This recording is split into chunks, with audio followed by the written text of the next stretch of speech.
अंदाज नया, माध्यम नया, पॉलिटिक्स वाला, आओ राजनीति करें।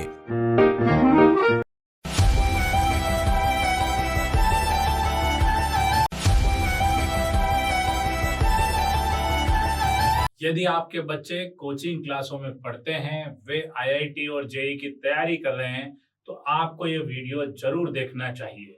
ये एक ऐसा स्कीम है जिसमें करीब 24 लाख बच्चों का जो आईआईटी जेईई की तैयारी कर रहे हैं, भविष्य अधर में लटक गया है। और ये हो रहा है FIIT जेईई नाम से देश के एक बड़े कोचिंग इंस्टीट्यूट के ताला लगने से। नमस्कार, मैं पंकज मुकाती, पॉलिटिक्स वाला PM टाइम में एक बार फिर आपका स्वागत है। आज जो मामला है वो 24 लाख बच्चों से जुड़ा हुआ है और देश के एक बड़े इंस्टीट्यूट जो बड़ी मोटी रकम वसूलते हैं उस पर ताले लगे हुए हैं और कोई इस पर मुंह खोलने को राजी नहीं है। FIIT जेईई, जी हाँ, नाम नोट कर लीजिए, FIIT जेईई की कोचिंग क्लासों पर ताले लगे हुए हैं देश के कई शहरों में।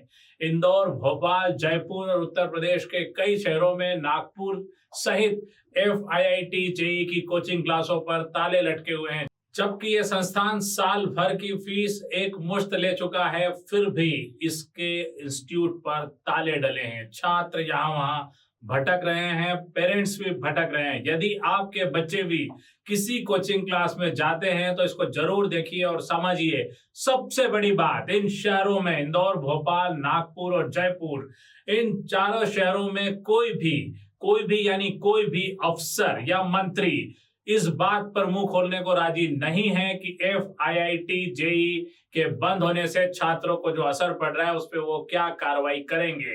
इंदौर, भोपाल में तो कलेक्टरों ने स्कूलों पर फीस बढ़ाने को लेकर एक टोकन कार्रवाई की है, लेकिन इस इंस्टीट्यूट पर, FIIT जेईई जैसे इंस्टीट्यूट पर जो मोटी रकम वसूलते हैं पर कोई भी मुंह नहीं खोल रहा है। आखिर किसकी जिम्मेदारी है इन फरार इंस्टीट्यूट वालों को पकड़ने की, उनके बारे में जानकारी लेने की? इंदौर की एक वेबसाइट ने इंदौर कलेक्टर से इस बारे में बात करने की कोशिश की, उन्हें मैसेज भी किया, लेकिन उन्होंने इसका कोई जवाब नहीं दिया। अब हम आपको बताते हैं पूरा मामला कि FIIT जेईई, ये इंस्टीट्यूट देश के छात्रों को IIT और जेईई की कोचिंग देता है। इसका कई स्कूलों के साथ टाई अप है, इसके खुद के भी स्कूल हैं। इस संस्थान ने साल भर की फीस अगले सत्र के लिए वसूली है और अचानक से इसके सेंटर्स पर ताले लगने लगे हैं, इसके सेंटर्स बंद हो गए हैं बिना किसी सूचना के। FIIT जेईई के इस तरह से करने से हजारों लाखों पेरेंट्स जो कि अपने बच्चों के भविष्य के लिए चिंतित हैं, साथ ही उनका पैसा डूब गया है। बहुत से पेरेंट ऐसे हैं जिन्होंने पैसा कर्ज लेकर किसी तरह से जमा किया है, क्योंकि इन इंस्टीट्यूट की फीस 1-1.5 लाख और 2 लाख के करीब होती है अलग अलग कोर्स के हिसाब से। ऐसे इंस्टीट्यूट के भाग जाने से दिक्कतें दूसरी भी हो गई है, क्योंकि फरवरी मार्च में ही IIT और जेईई की परीक्षाएं होती है और इस वक्त तक आधे से ज्यादा कोर्स पूरा हो जाता है। लेकिन कोर्स पूरा होना तो दूर की बात है, इंस्टीट्यूट से बच्चे ही परेशान हैं। सबसे बड़ी बात, लाखों रुपए लेकर भाग चुके इस संस्थान के बारे में किसी भी मीडिया हाउस ने कोई खबर प्रकाशित नहीं की, सिवाय इंदौर की एक वेबसाइट के।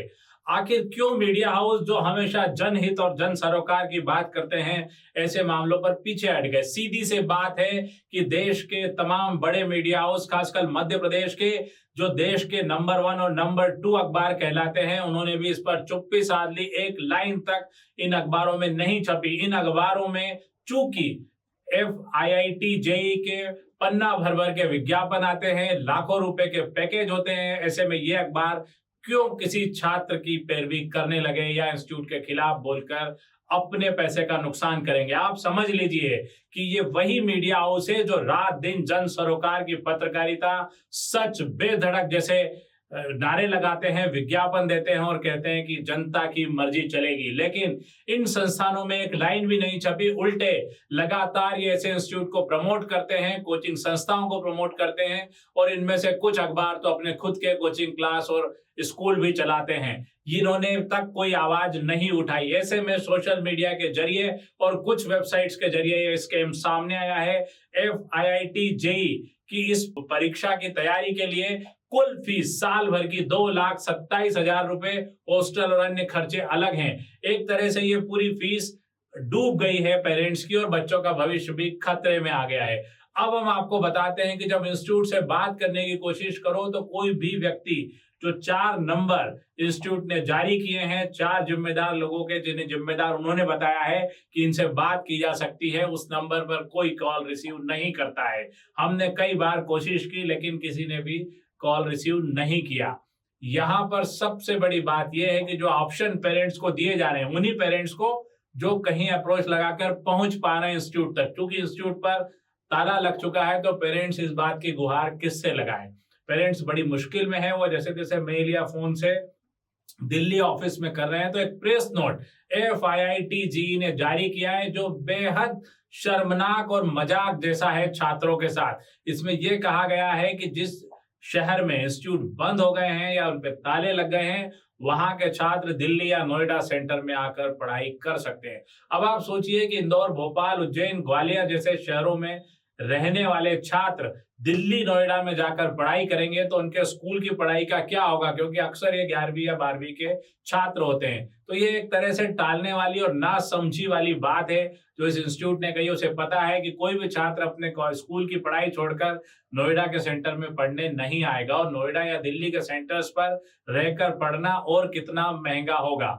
दूसरा ऑप्शन जो FIITJEE ने दिया है वो ये है कि वो ऑनलाइन पढ़ाई कर सकते हैं। अब आप समझ सकते हैं कि ऑफलाइन और ऑनलाइन पढ़ाई में कितना अंतर है और पैसों का भी अंतर होता है, लेकिन एक उन्होंने ऑप्शन दे दिया। और तीसरा ऑप्शन जो इंस्टीट्यूट ने दिया है वो फीस रिफंड का दिया है, लेकिन फीस लेते वक्त तो तत्काल फीस ले ली गई, लेकिन रिफंड के लिए इंस्टीट्यूट का कहना है कि फीस रिफंड 2025 में की जाएगी। यानी आप मानकर चलिए कि 1 साल फीस रिफंड का इंतजार करिए, जब तक बच्चे क्या करेंगे।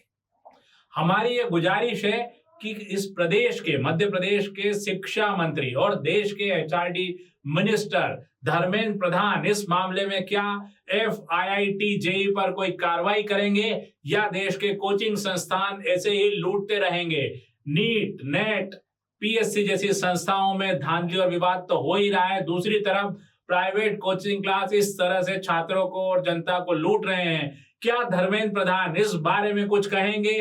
क्या विपक्ष लोकसभा में इसका मुद्दा उठाएगा?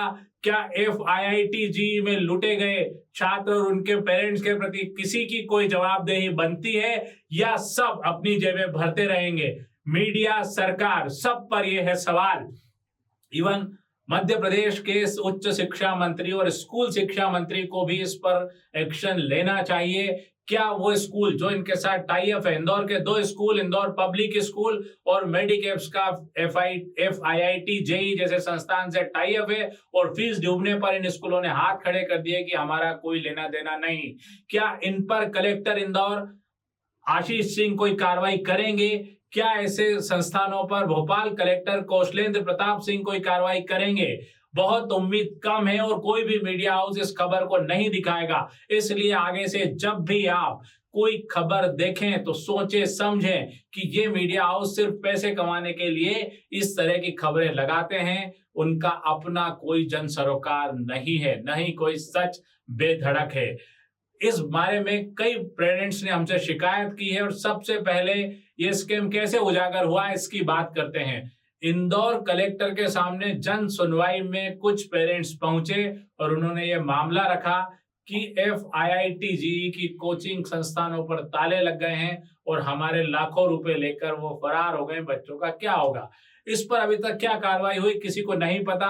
क्या ऊपर से नीचे तक सब लोग किसी न किसी दबाव में हैं कि इस संस्थान पर कार्रवाई नहीं करनी है। जनता लुटती है तो लुट जाने दो, छात्रों का भविष्य बिगड़ता है तो बिगड़ जाने दो। नीट परीक्षा में लाखों छात्रों का भविष्य वैसे ही दांव पर है। यहाँ एक बार और सही, नीट परीक्षा में वैसे ही विवाद है और अभी इंस्टीट्यूट के बंद हो जाने से भविष्य खतरे में है।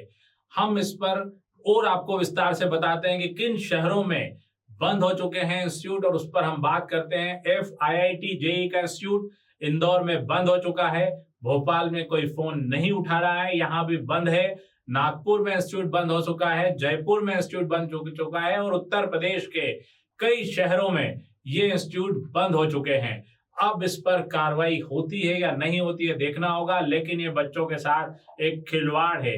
देश के शिक्षा मंत्री धर्मेंद्र प्रधान, HRD मिनिस्टर धर्मेंद्र प्रधान और मध्य प्रदेश के शिक्षा मंत्री से हर बार सवाल पूछेंगे कि आखिर कब करेंगे FIIT JEE पर कार्रवाई। आज के लिए इतना ही। हमारे चैनल को लाइक और सब्सक्राइब करना ना भूलें। अगली बार हम फिर ऐसे ही एक विषय के साथ आपसे रूबरू होंगे।